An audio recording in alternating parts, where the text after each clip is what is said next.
La mañanera de Ángel correspondiente al martes de la semana en curso.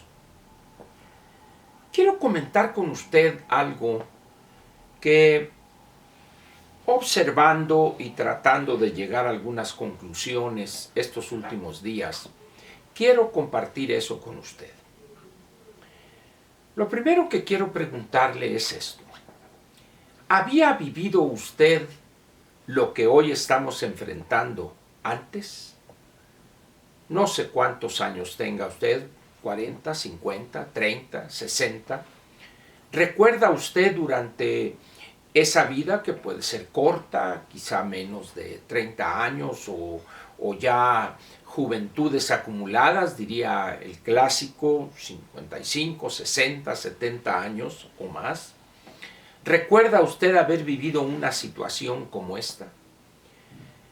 ¿Recuerda usted cómo fue aquella pandemia, la A1N1 o H1 o lo que sea? ¿Considera usted que lo que enfrentamos hace 10 años, para ponerlo fácil en cuanto a número de años, hace un decenio, se compara con lo que estamos viendo hoy o padeciendo hoy? ¿Recuerda usted haber permanecido enclaustrado en su casa de manera obligatoria, en algunos casos más de un mes, 5 semanas? ¿Recuerda usted haber enfrentado una situación donde no tuvo ingresos durante 4 o 5 semanas? ¿Donde tuvo que pedir prestado o regalado o depender de alguien cercano a usted para llevarles algo de comer a los suyos? ¿Recuerda usted una situación similar?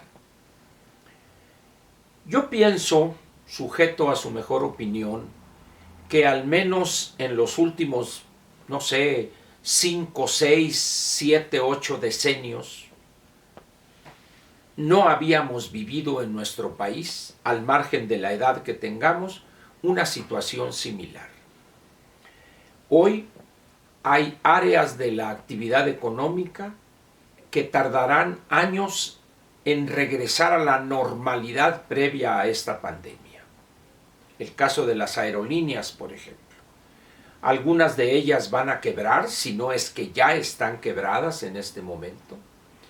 Otras tendrán para sobrevivir que fusionarse.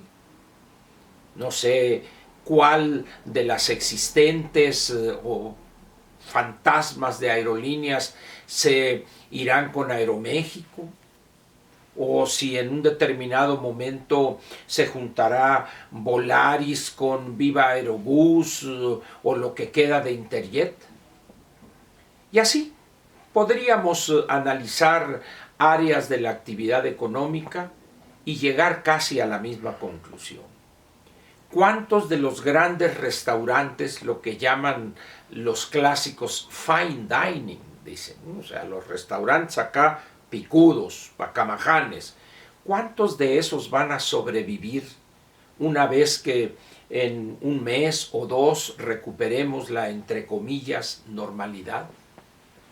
¿Cuántos empleos se perderán en ese proceso de destrucción de empresas, de cierre de las mismas, de cientos de miles de mexicanos que pasarán meses antes de poder recuperar un empleo con las condiciones de ingreso y prestaciones que tenían antes? ¿Cuánto tiempo pasará para que los estudiantes recuperen el ritmo de estudios que había antes de esta emergencia? Como puede usted ver, y podría agregarle usted más y más cosas que está viviendo, la experiencia que yo estoy viviendo.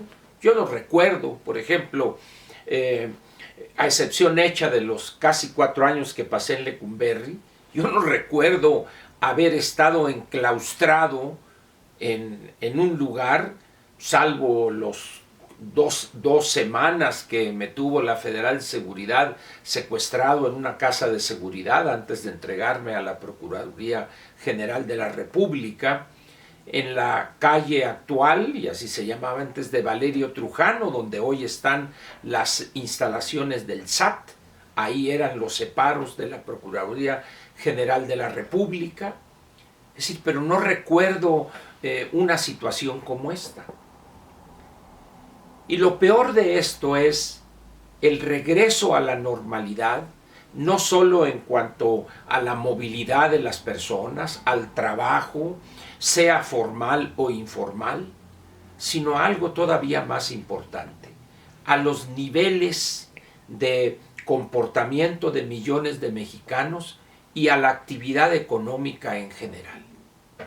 Cuando menos debe usted pensar que este año y el siguiente van a ser muy difíciles, lo que resta de este año, perdón, estaríamos hablando de 8 meses, más los 12 del próximo año, van a ser quizá los más difíciles que nos toque vivir en nuestra vida.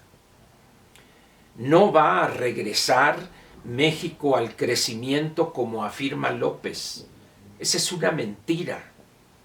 Esa es una cosa absurda que el presidente esté planteando eso. No tiene las condiciones nuestro país ni la economía para un regreso a la senda del crecimiento rápidamente.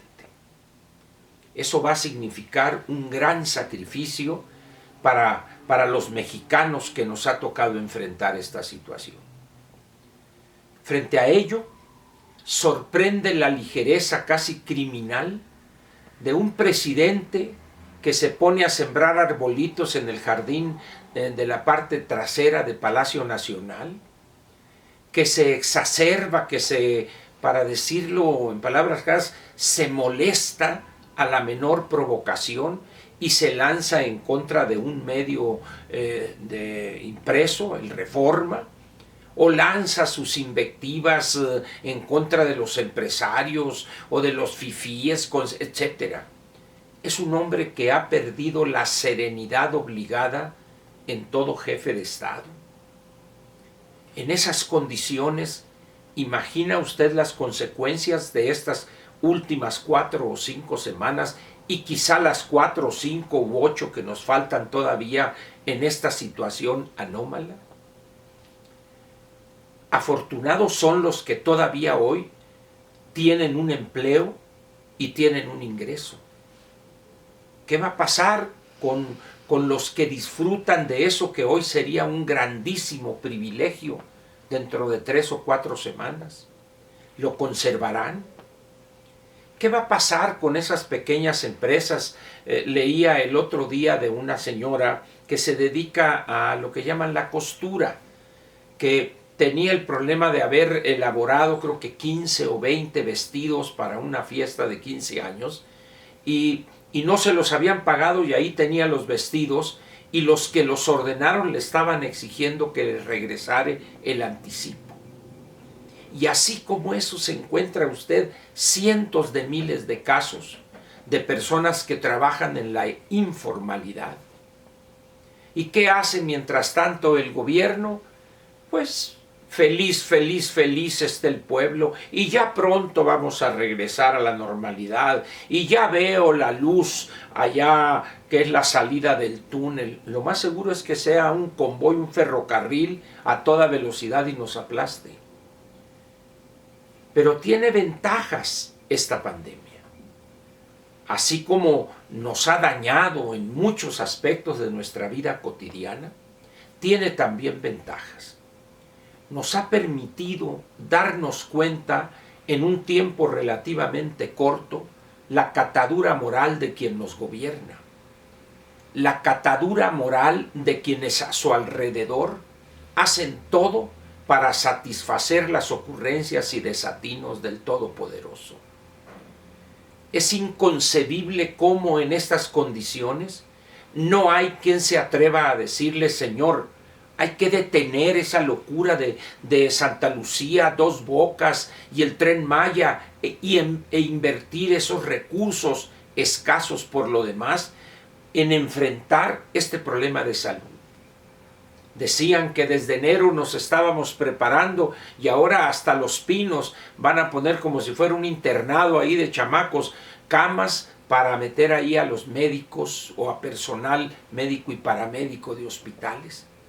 Dice uno, ¿cómo es posible que alguien tenga esa ocurrencia? Parece que fue de este joven mediocre director del Seguro Social, cuando hay decenas o centenas de hoteles en la Ciudad de México cerrados que tienen las condiciones adecuadas para albergar a 100, 200 o más personas. Como puede usted darse cuenta, muchos funcionarios se han mostrado en su pequeñez, en su mezquindad, pero también en su incapacidad para ejercer un liderazgo que genere confianza, que infunda confianza en que pronto habrá un mejor futuro para este país.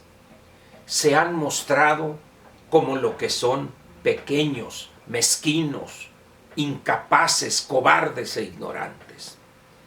Ese va a ser el fruto que vamos a recordar en los años por venir de esta pandemia. Espero yo, es un deseo que tengo, que en julio del año próximo, en la elección intermedia, recordemos eso. No vayamos a olvidar eso. Los ratos tristes, la situación difícil que estamos enfrentando, con el paso del tiempo la vamos a olvidar. Vendrán sin duda alguna tiempos mejores. Saldremos adelante, pero no olvidemos, por favor, ni el 21 ni el 24, la clase de gobernante y de sus funcionarios, los servidores públicos que los rodean, y los senadores y los diputados, de ese licuado, de esa capirotada, de esa mezcla variopinta de sinvergüenzas que es Morena.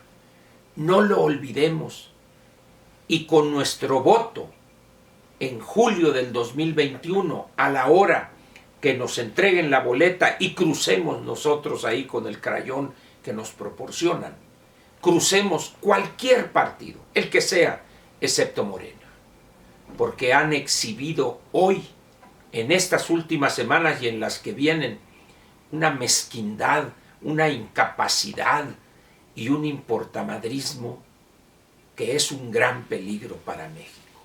No olvide eso, por favor. Y vamos a tener confianza, vamos a seguirle a esto. Al margen del papel de ese gobierno de ineptos e incapaces, vamos a salir adelante. Por más grandes que sean los obstáculos y las dificultades, por más alto que sea el precio que vamos a pagar, pero vamos a salir adelante. Estamos haciendo un sacrificio y probablemente tengamos que hacer más sacrificios y mayores. Pero saldremos adelante y lo estamos haciendo con dignidad, con entereza, no con servilismo y abyección, como estos individuos mezquinos, pequeños y por supuesto corruptos, porque lo que están haciendo es una forma perversa de corrupción. Muchas gracias y lo espero mañana miércoles en una mañanera más de Ángel. Gracias.